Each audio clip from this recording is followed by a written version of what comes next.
Om Sadashiva Samarambam Shankaracharya Madhyamam Asmadacharya Paryantam Vande Guru Paramparam Om Namastê.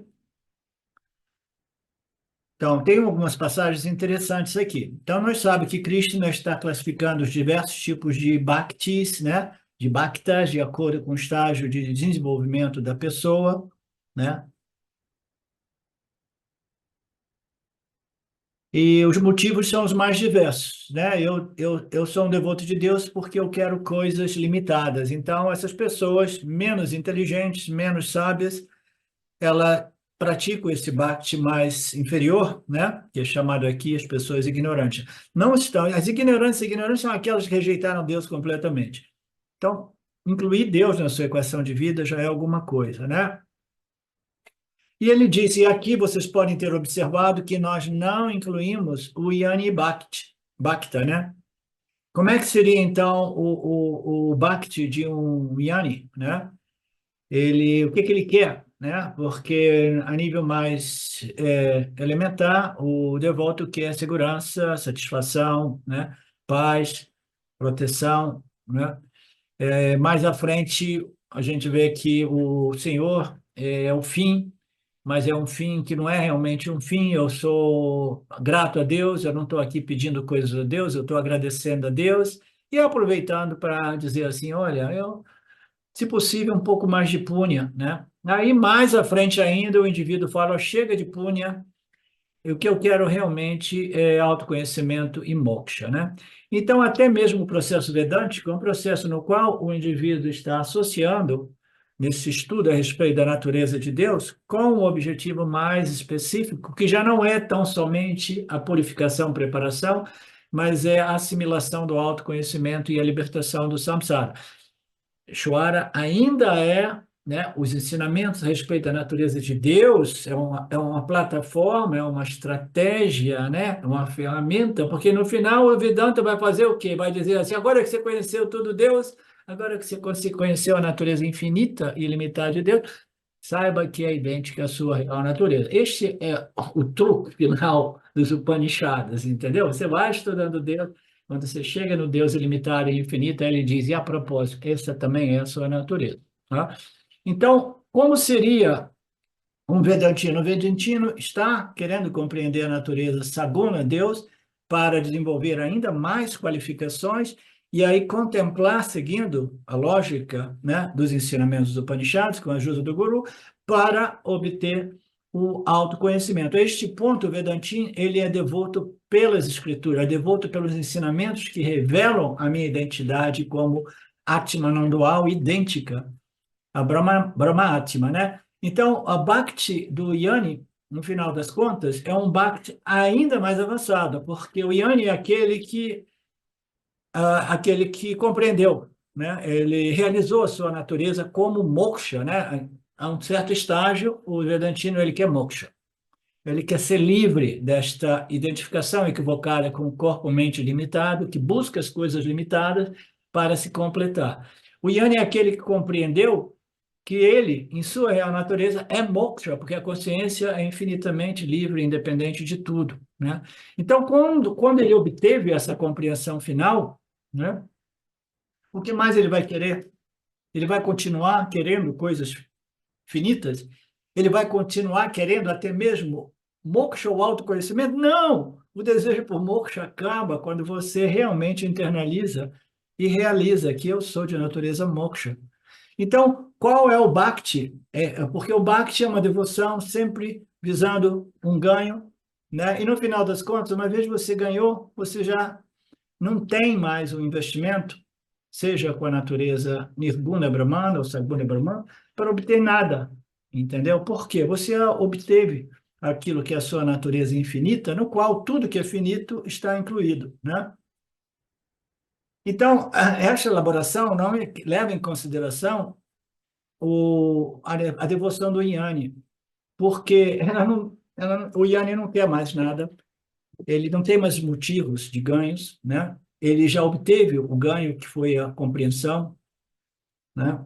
Ele já realizou aquilo que era aquilo que ele já era. Ele não quer alcançar nem mesmo moksha, porque ele realizou que moksha é a sua real natureza. Ele não está nem interessado em Dharma e Artha e Karma. Isso é uma afirmação interessante. Ele não é nem mais interessado em observar o Dharma, Artha e Karma. Porque a observação do Artha, Kama e Dharma já foi parte do processo através do qual ele desenvolveu as qualificações necessárias para realizar a sua natureza moksha, infinita e limitada, como idêntica à natureza de Nirguna Deus. Né? Então, nem mais, nem mesmo o interesse de eu quero mais observação de Dharma, eu quero mais isso, acaba tudo no final das contas, entendeu? O Dharma, o Karma, né? O Artha, todos esses desejos, Dharma, melhoramento pessoal nesse sentido, compreensão, a pureza, a purificação. Para que você quer mais purificação? A purificação foi necessária para me chegar onde eu cheguei. Naturalmente, existem casos, né? Que o indivíduo, de repente, ele tropeça no autoconhecimento, obteve o autoconhecimento, mas ainda assim, a vida do indivíduo reflete que ele precisaria de mais purificação. Aí, neste caso, a purificação é necessária. É como se você estiver, agora que eu obtive o autoconhecimento, eu quero voltar e requalificar. Por quê? A menos que eu esteja relativamente purificado, eu não vou desfrutar da minha natureza livre, independente e ilimitada. Eu não vou colher os frutos da compreensão. Eu sou Nirguna Atma. You understand? Então, mas em geral, o Yanni é aquele que já não tem mais interesse em realizar nada, porque ele realizou aquilo que engloba todas as realizações. É o conhecimento que coloca fim à necessidade de todos os outros, encompassa todos os outros conhecimentos, que esse é o conhecimento, o único conhecimento efetivamente livre de erros e necessidade de revisões, porque é o conhecimento a respeito daquilo que é a natureza do Jivatma, né? Mas a natureza de alguma coisa é aquilo que jamais se modifica. A natureza do fogo jamais é mais quente, menos quente, fica frio de inverno. Natureza é aquilo que jamais se modifica. Uma vez você compreenda a sua natureza, ela não é sujeita a mudança e não é sujeita a esquecimento, porque ela é aquilo que te sustenta como complexo corpo, mente, sentido, é a sua existência consciente. Quem é que não entende? Quem é que tem dúvida? Todos os ganhos finitos estão incluídos no ganho infinito, que não é um ganho, mas é um reconhecimento da minha natureza infinita. Não é?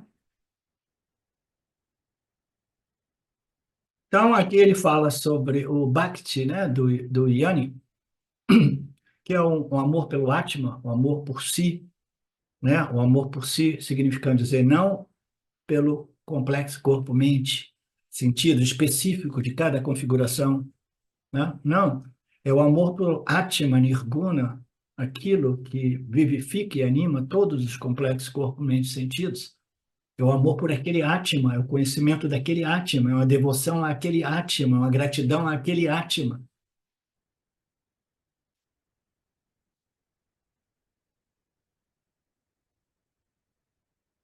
No terceiro capítulo, o Yanni Bhakti não tem motivo, ele menciona isso. O Yanni não é considerado nesse contexto. Aqui estamos discutindo que Bhakti serve para o Anyani e, portanto, terá necessariamente algum motivo. E o motivo, como eu tentei deixar bem claro na aula de ontem, é, primeiro, ganho de coisas materiais. Segundo, ganho de locas espirituais depois da morte, né?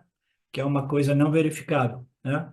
Paraísos celestiais. Terceiro, ganho de maturidade e crescimento espiritual. E depois ainda tem um motivo, ganho de autoconhecimento e moksha. Depois que você passou por tudo isso e você internalizou, compreendeu a sua natureza como o Atma infinito e ilimitado, você já não tem mais motivo para ser um devoto, mas ainda assim a devoção pelos símbolos desse Nirguna Atma permanece se você viveu dentro daquele contexto. Por quê? É o símbolo da natureza infinita do meu Atma, que é o Atma de todas as divindades aparentes, que é a Atma do Jagata e do Criador Ishvara, né? É o mesmo Atma.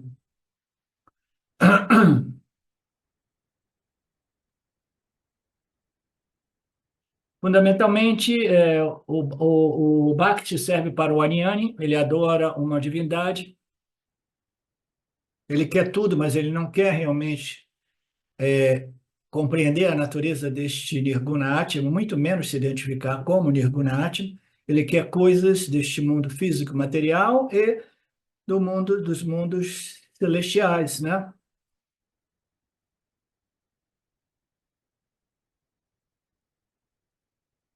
Deus. Então, a atitude dele é deixar Deus estar onde ele está. Deus está no céu, Deus está na imagem que eu tenho no meu quartinho puja, né? As fotografias do meu quarto de meditação, etc, etc.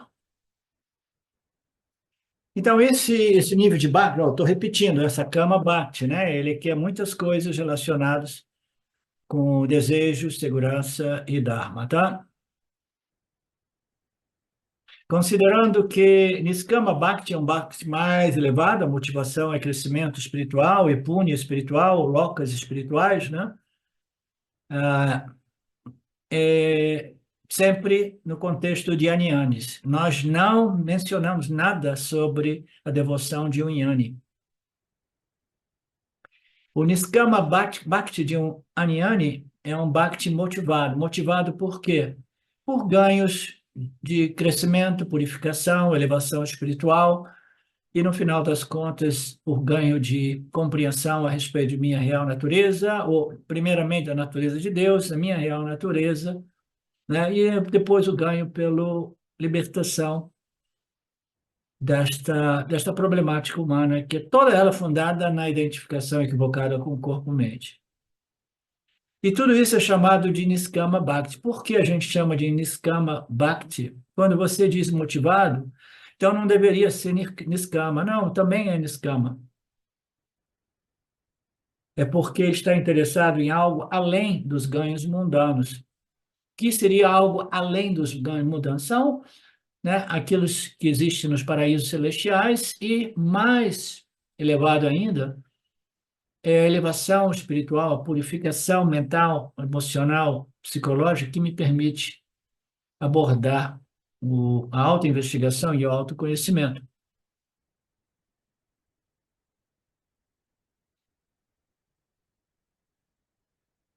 Tá? Então, Niskama é aquele quando você quer conhecer o Senhor sem aquele interesse de obter coisas do Senhor. É aquela história, né? Eu gosto da Marinéia porque eu gosto da Marinéia. Agora eu fiquei sabendo que ela é multimilionária, eu não vou gostar mais dela ou menos dela, né? Porque eu gosto da Marinéia, né? Mas às vezes a gente gosta de alguém porque você pode obter benefício daquele alguém, né? Então, o Niskama é aquele que transcendeu isso e ele quer compreender a natureza de Deus, né? E ele faz coisas que permitam a ele purificar, refinar o complexo corpo-mente até que ele compreenda e que seja um Niskama Bhakti qualificado. Então, tem uma oração bonita aqui no Mukunda Mala.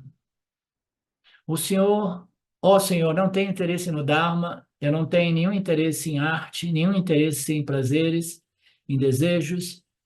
Asta significa eu não me importo, né, com relação a qual é o meu motivo. De acordo com o meu karma, se o dinheiro vier, ótimo. Se ele for, ótimo, né? Se eu quiser pedir algo a você, Senhor, o que eu quero é o quê? Eu estou interessado apenas em você. Por quê? Porque eu quero compreender o Criador. No início, eu nem sei por que eu preciso compreender a natureza desse Criador. No início, a gente quer coisas. Depois, no mundo sentimental, devocional, as pessoas, elas continuam interessadas devocionalmente, sentimentalmente, porque elas obtêm um barato. Porque o sentimento de devoção é um sentimento muito gostoso, muito superior aos sentimentos fundados nos nossos desejos e medos.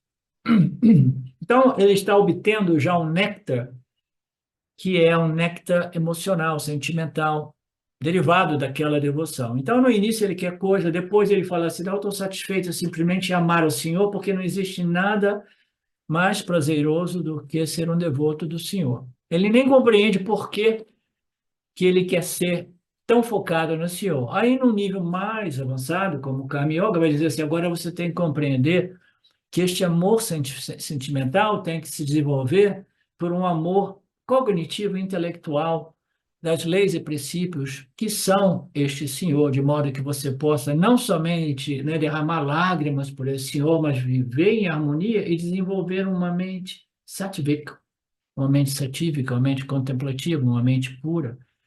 Seja um Karma Yogi, Arjuna, né? Então, já um nível mais elevado ainda, né? Então, eu não quero mais saber de nada, eu quero simplesmente crescer. Eu cansei até do sentimentalismo. Eu falo isso também porque eu passei, tem um momento na minha vida lá nos Estados Unidos que eu curtia tanto esses bhajans e kirans devocionais, né? Porque era um sentimento maravilhoso, principalmente quando era em grupo, mas depois você cansa daquilo, entendeu? Você cansa, porque você se torna dependente do quê? Daquele ambiente devocional. Ah, quando é que vai ter o próximo Bajão? Quando é que aquele grupo vai vir? Isso e aquilo, entendeu? Então, você quer compreender o Senhor. Então, o desejo sentimental, emocional por aquela relação, você quer agora um desejo intelectual, cognitivo, de compreender a natureza desse Senhor e compreender o seu relacionamento com o Criador. Então, eu só estou interessado em que apenas em você, né? Mas, fundamentalmente, já não é aquele barato sentimental, mas você quer compreender o Senhor porque você notou, desde que eu comecei a estudar o Karma Yoga do Vedanta, eu vejo que minha mente se tornou mais focada, mais pacificada, mais tranquila, mais clara, né? Então, tem alguma coisa nisso, a compreensão do Senhor, como as suas leis e o modo qual essas leis influenciam o meu dia a dia, tem um poder de transformar a minha experiência humana, né? Então, tudo isso é parte desse crescimento. Eu estou interessado no Senhor, estou interessado nas suas leis, eu estou interessado em seguir ou observar as suas leis, eu estou interessado em compreender profundamente o karma, né? E assim eu vou purificando, refinando, resolvendo a mente de tal modo que num estágio mais avançado, eu me interesse pela natureza ilimitada deste Deus, que é o Atma, né? Então, numa linguagem religiosa, a linguagem devocional, sentimental, o devoto dirá que eu estou interessado somente neste amor que eu sinto por você, Senhor. No Vedanta, você diz, não significa um Deus pessoal, porque o Deus pessoal é finito. Ele é finito quanto qualquer outra coisa, né? Então você transcendeu a sua devoção para com o seu santo ou a sua divindade, né? Vishnu ou Shiva, e agora você transferiu aquela devoção a Ishvara como a totalidade da manifestação, né? Então você está crescendo. Ainda é uma manifestação finita, mas agora eu tenho uma visão mais ampla.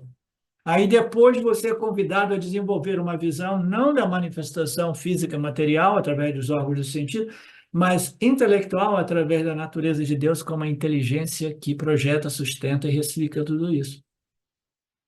Então aí você está viajando já num Bhakti muito superior, né?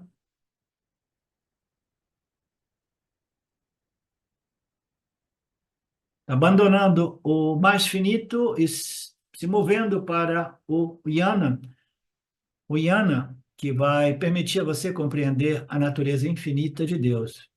Quando eu busco nada além de Deus, quem representa Brahman quando me torno um mumukshu?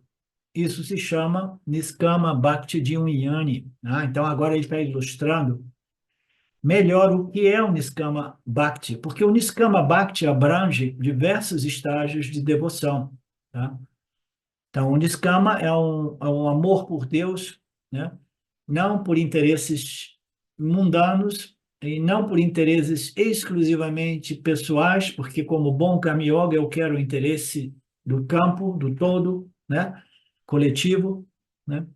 Então, este amor vai crescendo E quando eu começo a ver que este Ishvara, este Deus, não é nada além do que o Atman, né? Ele representa o Atman não dual. De novo, o não dual é sinônimo de não limitação, um sem o segundo. Este símbolo de Deus, visto como Ishvara, ele representa o infinito Brahman, o infinito Atman, o infinito ser, a infinita consciência. Então, eu me tornei o quê? Um mumukshu, aquele que está buscando a compreensão final a respeito de Ishvara como a consciência, a existência de natureza infinita e ilimitada, né? Então, ele diz assim, então, quando você chega a esse nível, né, de desejo, mumukshu, desejo intenso por compreender a natureza nirguna de Brahman, infinita e ilimitada, isso se chama Niskama Bhakti de um Jnani, né? De um Jnani mesmo, né? Porque o Jnani é aquele que, né, passou por esse desejo intenso de compreender isso, né? Ele também é um Niskama Bhakti, né?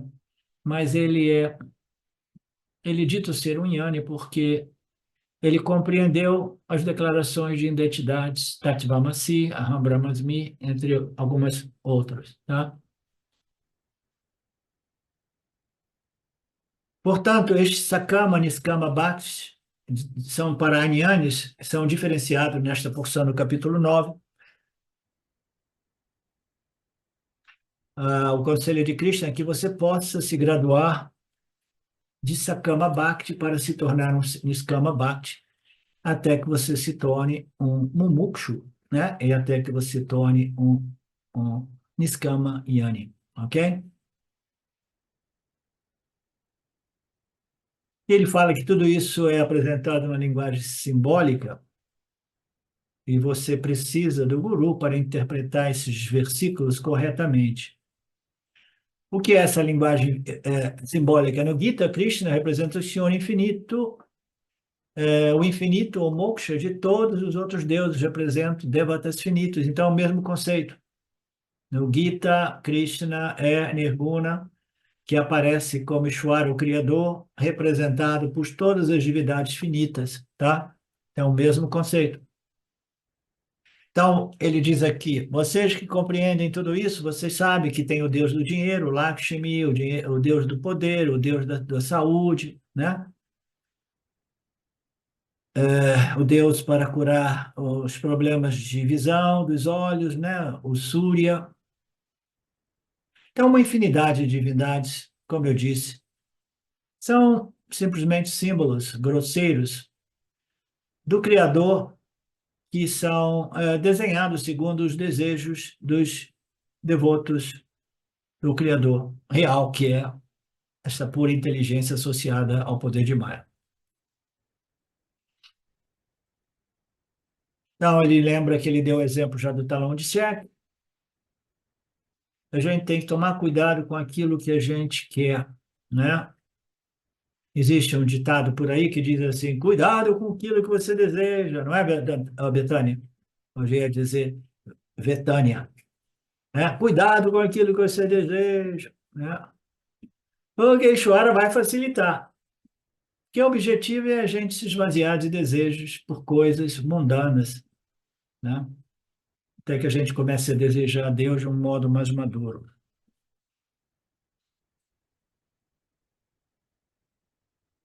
Então, cuidado na hora de preencher esses cheques.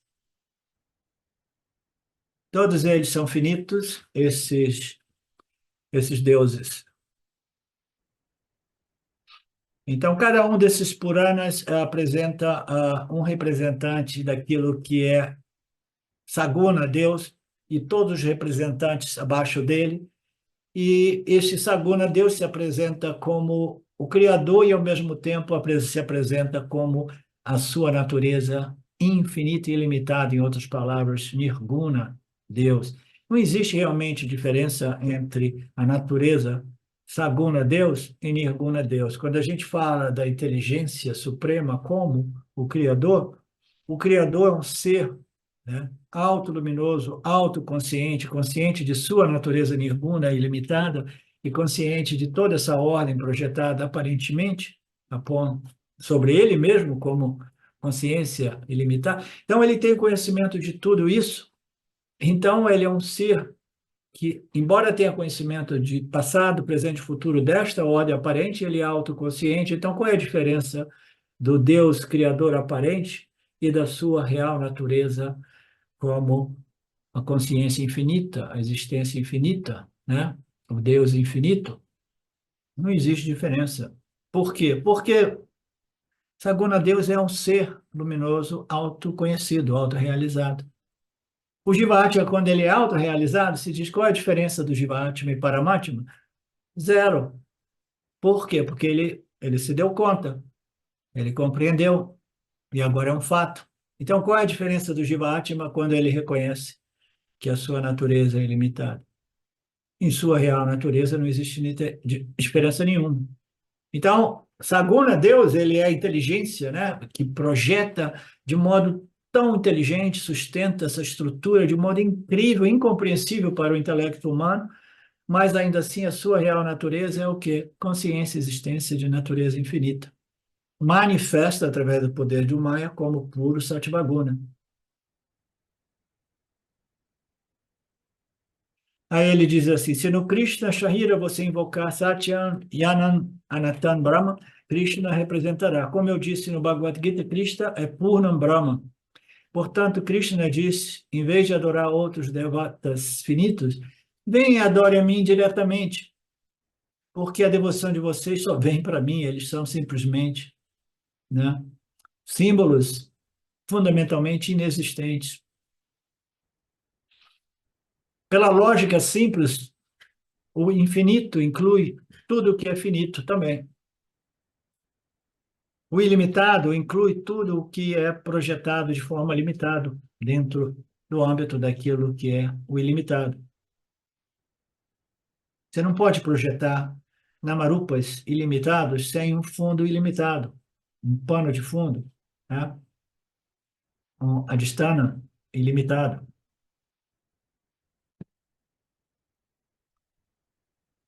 Todas as adorações vão sempre para ele, pro Ishvara, como nós o conhecemos, como bons karma-yogis, a inteligência suprema. Qualquer adoração vai para ele, mas dependendo do Purana, algumas dirão assim, não, vai para Shiva, não, vai para aqui, vai para ali. Tudo isso é simbolismo relevante para o pessoal que vive no âmbito dessa cultura, né? E qualquer bênção recebida por esses símbolos, né? Por essas deidades, divindades, devatas, ou o que seja, né? São sempre, né, bênçãos que vêm diretamente do Criador, Ishvara, né? Parece que vem do meu santinho, mas não, está vindo de Deus, diretamente de Deus. Deus abençoa todas as pessoas que se voltam para Ele e se adequam, se harmonizam e desenvolvem uma compreensão desse relacionamento que somente é possível se um sentimento de devoção para com Deus se estabelece, porque a devoção tem um poder de purificação monstruoso. Para quem ainda não compreendeu o papel da devoção neste processo de elevação espiritual, a devoção é um grande purificador, né? Grandíssimo. É a conversão das emoções mundanas, fundadas nos meus quereres e não quereres, numa devoção de gratidão e aceitação dos meus parábadas, assim como eles vêm sabendo que é exatamente o que eu preciso, exatamente o que eu mereço. E obrigado pela oportunidade, né? Professor, Sim, é, eu estou considerando devoção como Karma Yoga, né? Porque entendendo como não produtora dos resultados, a aceitação de tudo como um presente, a motivação pelo qual eu faço a ação dármica. Então, estou entendendo, assim, no meu dia a dia, a devoção como Karma Yoga. Ok?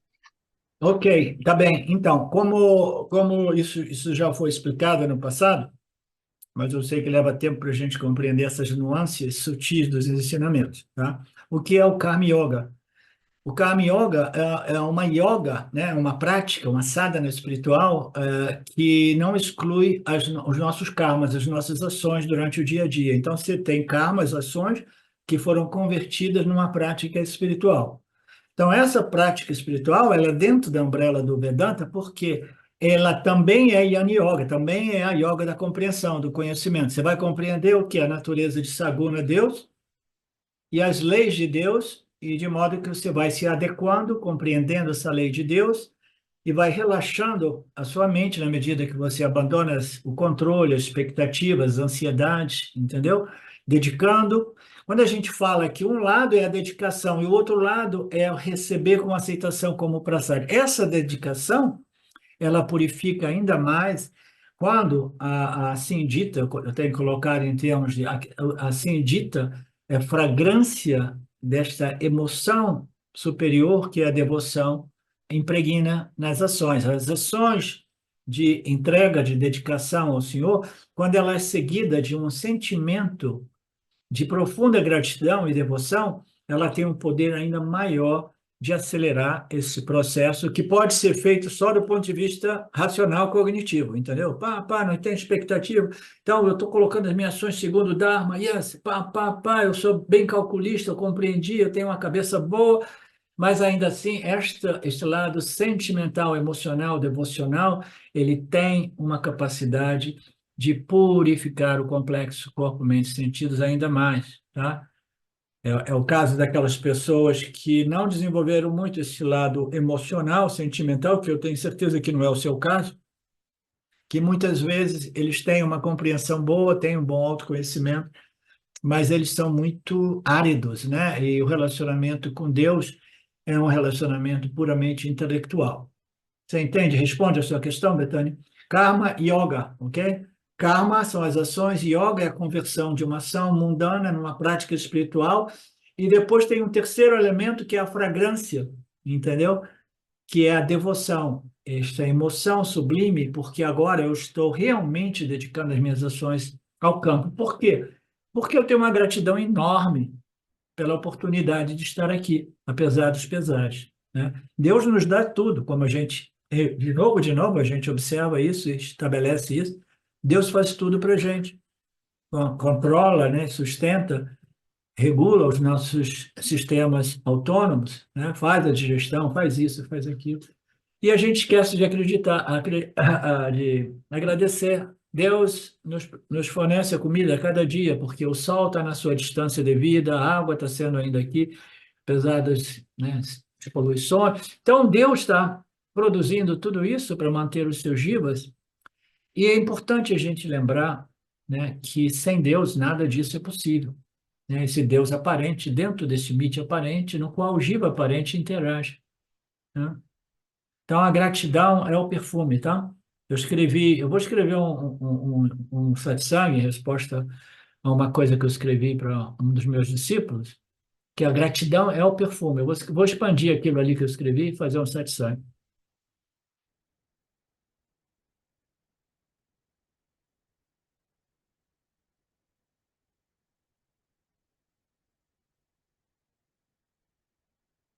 Então, ele continua dizendo que todos os outros deuses são finitos, e se você se volta para um Deus finito, você vai obter resultados finitos, naturalmente, né? Ah, não, eu quero curar essa doença terminal. Então, você volta para esse especialista, essas divindades, né, especialistas na cura, e você vai ser curado, né? Se você fizer também por onde, né? Então, esse resultado é infinito ou infinito? É finito. Você se curou de uma doença agora, ela pode voltar amanhã, ou a Ishvara pode acabar com você num outro momento, através da velhice ou uma outra doença, né? Tudo que a gente obtém por essas divindades são resultados finitos. A gente está escrevendo mal o cheque, a gente está pedindo coisas finitas, né? Escrevendo, desejando essas coisas.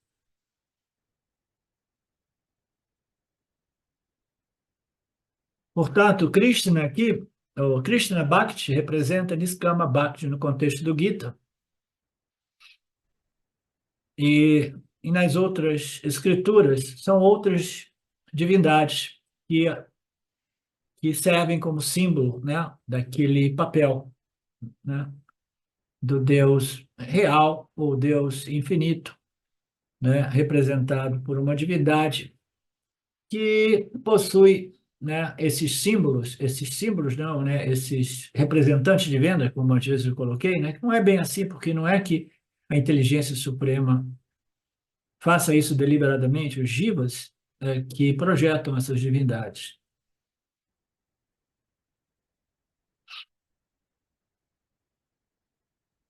Então, o mesmo conceito, e muito repetido aqui, tá? Portanto, há pessoas que são adoradoras de tantos outros deuses além de mim, como eles adoram, né? Então, uma passagem de um outro texto, eles estão adorando com a fé, com a ideia de que aquele devata, né? Ele se encontra num local, né? E um local cheio de devotos, muito popular, as pessoas vão lá, né? As pessoas vão a Tiruvannamalai para entrar em contato com esses deuses, né? Essas deidades. Então, essa adoração por deuses que estão localizados nesses locais, assim, ditos sagrados, tudo isso é limitação. Eles não sabem do fato de que a adoração, eles viajam tanto para fazer essa adoração, eles gastam dinheirão para ir a Tiruvannamalai para fazer adoração à montanha Arunachala, pegam um monte de doença, de amibas e outras informações, comendo comidas sujas, poluídas, e águas, e eles não sabem que aquelas adorações estão vindo para mim, né? Ela não está localizada em Tiruvannamalai. Elas estão sendo direcionadas para mim, né? E você poderia permanecer no conforto da sua casa, desenvolver a compreensão e a devoção de um Karma Yogi, né? Até que você compreenda que eu sou o milagre da vida, eu sou essa inteligência por trás de todas as expressões deste mundo físico-material, né? Então é isso que ele está dizendo aqui. Todos estão adorando sempre a mim, mas eles até viajam longas distâncias, né? E brigam entre eles, dizendo que o meu Deus é o superior, o seu é o inferior. O verso 23, na verdade, só eu sou o desfrutador e o senhor de todos os yajanas, né? Então, mas eles não me conhecem na realidade. Então, somente eu, né? Aqui ele coloca essa palavra desfrutador, eu sou aquilo que recebe, desfrutador aqui significa eu é que recebo todas essas dedicações, todas essas devoções, tá? Então, todos esses yajnas, sou eu que desfruto. Eles estão pensando que eles estão dando para essa divindade. Não, vem tudo para mim, né? Eu sou o único Deus. Não existe uma infinidade de deuses. É uma inteligência única que projeta, sustenta e recicla tudo. Eles não conhecendo isso, eles caem na ignorância, eles ficam presos, né? Portanto, eles caem, significa, ficam presos nessa ignorância, né? Só me fala que é como se você, na Índia, na velha Índia, para você mandar para dinheiro para alguém, você tinha que ir no correio. Umas filas no correio lá eram as filas enormes. E curioso é que tem um correiozinho aqui assim, aí uma fila, a fila simplesmente atravessa a rua, faz engarrafamento, as pessoas, né? Uma confusão. Por que eles não fazem paralelo à rua? Ninguém sabe. Uma doideira a Índia. E aí as pessoas vão lá dar o dinheiro para o correio, na esperança que o correio possa entregar esse dinheiro na casa de alguém lá no outro lado da Índia, né? Então, você parece que você está dando dinheiro para o correio, não, você está dando para sua mãe, para o seu pai que está no outro lado da Índia, né? Então, é simplesmente um link, um símbolo, né? Um meio através do qual você está, né, dando tudo isso, né? Aí ele fala, é como se você fosse o presidente de uma nação, né? Ou um primeiro-ministro que tem mais poder do que a maioria dos presidentes do mundo ocidental, né? No mundo, nas nações ocidentais. E aí você tem poder sobre todos os outros ministérios, né? E todos aqueles abaixo dos ministérios. mas todos os outros ministros vão receber, né, o feedback das pessoas e vão passar para o presidente ou para o prime minister, né?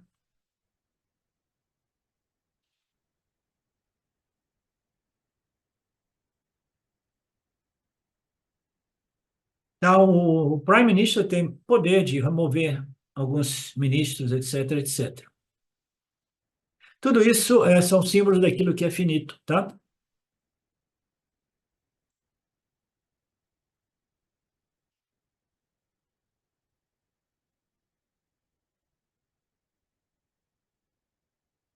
Então, aqui o Swami apresenta uma coisa, né? Ele diz, então, ao dizer que eles não conhecem a minha verdadeira natureza, Krishna transmite, né?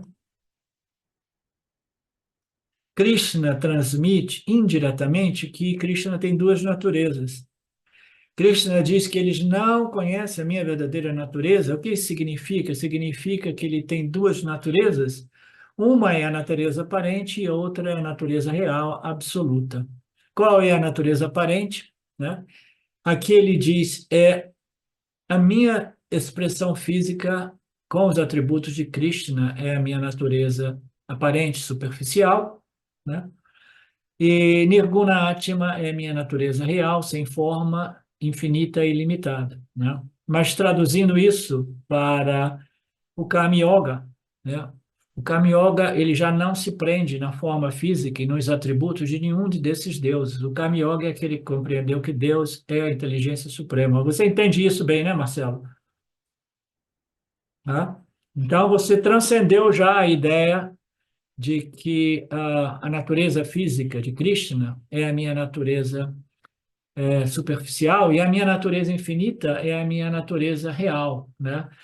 Então, para o Karma Yogi, a inteligência suprema, né, é a natureza finita, muito embora seja um conhecimento omnipresente, onipotente, né, omnisciente, e a natureza nirguna é a natureza superior, né?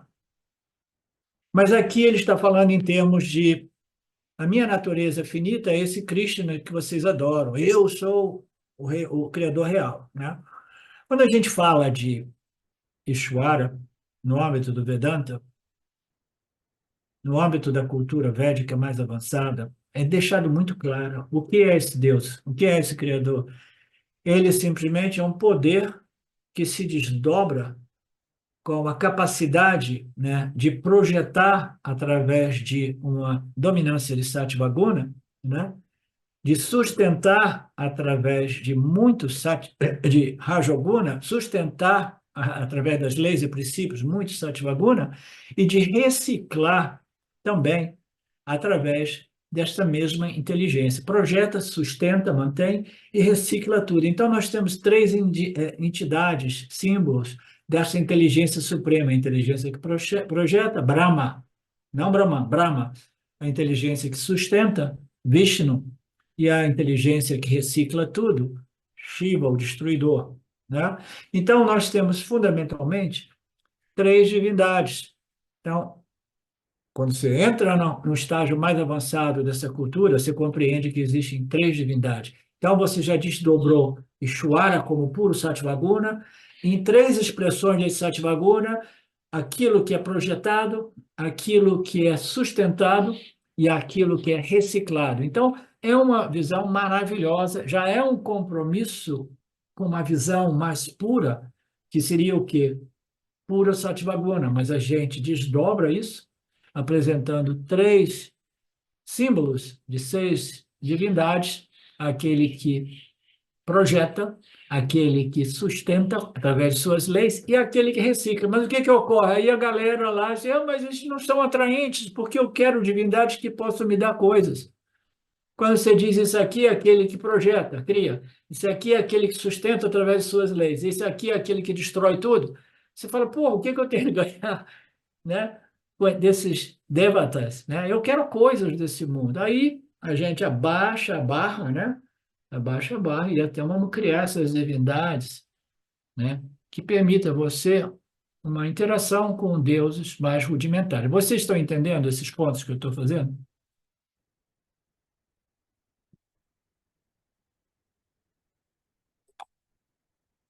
O meu objetivo não é entrar nas entrelinhas de todas essas divindades, mas entender o fundamento, o conceito, e onde nós estamos no Vedanta do Brasil. A gente quer compreender essa inteligência suprema acima de tudo, né? Ah, tem atributo? Sim, mas qual é o atributo?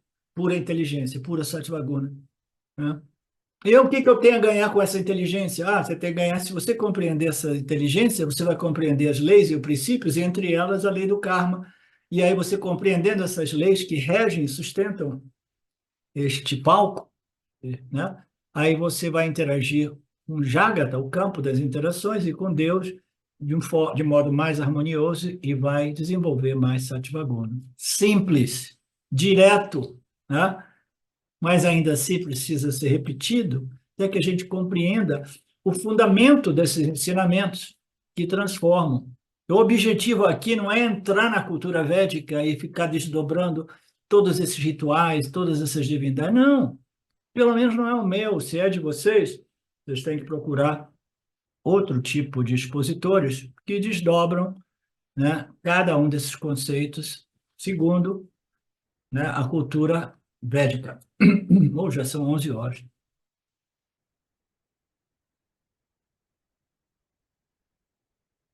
Então, as pessoas me veem como uma forma física, elas permanecem iludidas, pensando que eu sou uma pessoa física. Elas não conhecem a minha real natureza, nem mesmo a minha natureza aparentemente real, que é puro Sattva-guna, puro conhecimento, muito embora em todas as religiões dizem, ah, Deus é onisciente, né, onipresente, é o conhecimento de tudo, mas sem a compreensão realmente que esse conhecimento que Deus tem é um indicador de que esta é uma ordem estruturada de modo inteligente que precisa ser compreendida. Em outras palavras, você precisa compreender as leis e os princípios de Deus. Todas as religiões falam sobre isso. Aí, depois, você vai tentar compreender a verdadeira natureza de Deus, livre de atributos, aquilo que é antes ou além da manifestação produzida por Maya, que é Sattva, Pradana, Prakriti, né? Que é Ishvara, né? Esse brilho de de puro conhecimento. Então, esta forma, a natureza sem forma, infinita, é livre de atributos. Portanto, é Satchitananda Svarupa, de natureza Satchitananda, consciência, existência não dual. Que essas pessoas não entendem, tá? Essas pessoas não entendem, e elas querem descer a barra e ficar lá lidando com essas divindades, deidades, né, para obter coisas, não para compreender a natureza de Saguna Brahman e muito menos de Nirguna Brahman. Elas querem coisas, de repente, e por isso, então, elas projetam essas deidades, ok? Ninguém quer conhecer a minha real natureza pura, é por isso que Swami fica ali falando para aquela galera que está tão presa em tudo isso, né? Eles só compreendem aquilo que é apurna, aquilo que é limitado e finito. O que acontece? Mesmo que me adorem, deixando os outros deuses para lá, mesmo que me adorem, eles vêm para mim sem uma compreensão daquilo que eu posso prover a eles. Eles vêm para aqui com um cheque já preenchido, eu quero isso finito, eu quero isso finito. Entendeu? Não, agora eu compreendi que existe Deus, Deus é Brahma, inteligência. Né? Ah, mas eu quero coisas deste mundo. Né? Então, eles vão continuar buscando coisas finitas. Né? Aí ele conta uma historinha aqui tinha um leiteiro, né, que fazia muitos tapas, porque parecia que o leite que ele produzia com as vaquinhas dele nunca era suficiente. Né? E tinha período de seca, período disso, as vacas morriam de doenças, né?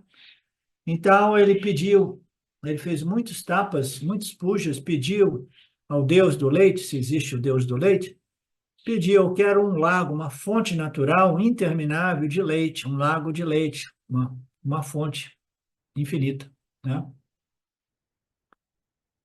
Aí Deus falou, ok, você está fazendo esses tapas já há muitas décadas, você parece ser sincero, aqui vai, eu vou te dar esse enorme lago de leite dentro da sua propriedade.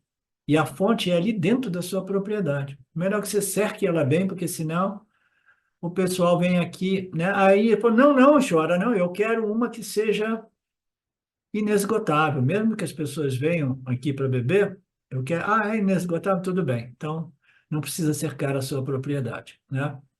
Você pode chamar todo mundo e ir distribuindo o seu leite, que ele nunca vai diminuir de vazão, de volume, né? Ele nunca se esgota. Então o leiteiro ficou tão maravilhado, falou assim: Nossa, você me abençoou com isso. Aí o senhor foi embora. Aí ele chamou o senhor de volta e diz assim: mas agora que você me deu esse lago de leite, eu esqueci, eu tenho um outro pedido, né? Eu tenho esse lago de leite puro, mas agora eu quero um lago de água, né? Porque eu quero ter um abastecimento de água regular. Eu também preciso de água, né? Então, o leite, simbolicamente, ele é algo muito valioso. A água, né? Talvez seja essa a analogia, porque o Swami não elabora neste exemplo.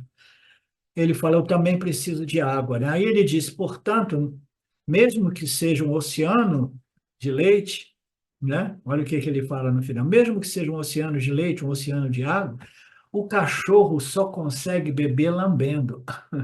Então, ele reduziu um devoto imaturo e infantil a um cachorro que não importa o quanto infinito você queira dar para ele só consegue lamber o infinito. Ele não consegue realmente engolir, beber desta fonte do infinito, né?